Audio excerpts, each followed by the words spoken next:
If you're dealing with a pesky virus on your Windows 10 or Windows 2024 PC, you're in the right place. Today I'm going to show you how to remove any virus in just one step.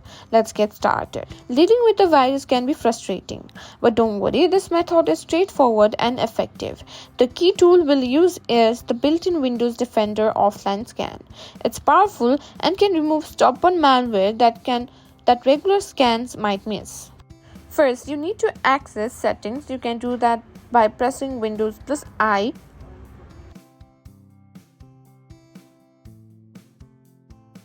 In the settings tab, go to privacy and security.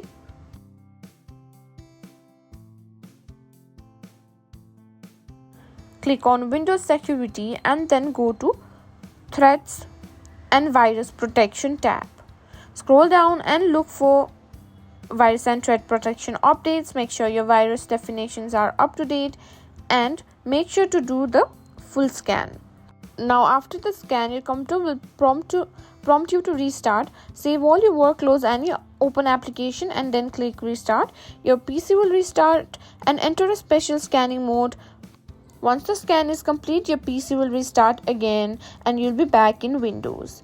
Check the results to see if any threats were found and removed. And that's it. By using this method, you've performed a deep cleanup of your system. This should help in removing any viruses that were hard to detect or eliminate with standard scans. If you found this video helpful, don't forget to like, share and subscribe to our channel.